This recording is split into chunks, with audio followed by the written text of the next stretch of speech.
Story RH, le podcast RH qui ne vous raconte pas d'histoire. Bienvenue à toutes, bienvenue à tous. No, I'm not a writer. Okay.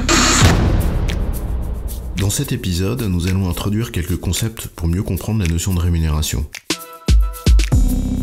Salaire, rémunération, rétribution, prime, avantage en nature, variable, bonus. C'est vrai qu'on s'y perd un peu.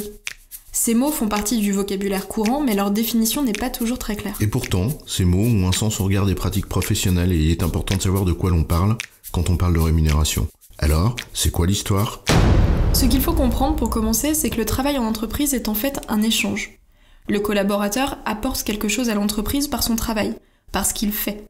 Il contribue au projet de l'entreprise, il apporte donc sa contribution. Et en échange de cette contribution, l'entreprise le rétribue. L'ensemble des profits ou avantages que le collaborateur reçoit pour la contribution apportée s'appelle rétribution. On parle alors d'équilibre contribution-rétribution. Cette rétribution permet de reconnaître la contribution du salarié. On peut donc aussi parler de reconnaissance.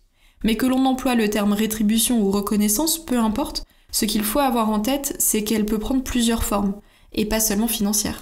Tout à fait, la reconnaissance peut être matérielle ou immatérielle. La reconnaissance immatérielle, par exemple, c'est la valorisation par les pairs, la qualité des relations au travail, etc. Mais c'est un autre sujet. Tu as raison, concentrons-nous sur la reconnaissance matérielle. Cette reconnaissance matérielle, en langage RH, est désignée par le terme rémunération globale. En fait, rémunération globale, ça désigne tous les éléments matériels qui ont une valeur pour le collaborateur et un coût pour l'entreprise. Alors ces éléments, il est d'usage de les classer en fonction de leurs caractéristiques techniques ou objectives, comme par exemple dans la pyramide de Donadieu.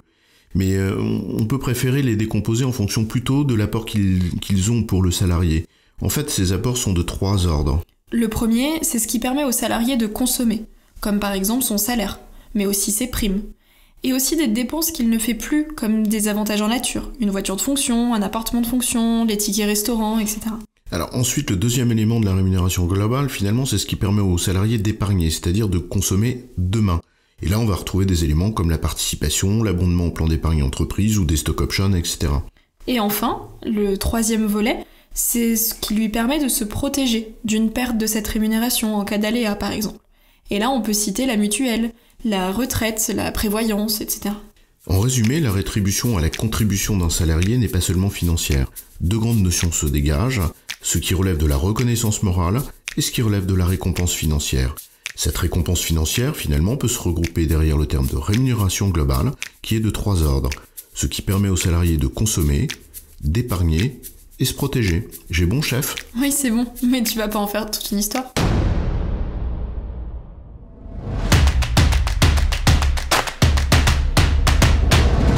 Story RH, le podcast RH qui ne vous raconte pas d'histoire. Retrouvez tous les épisodes sur storyrh.fr.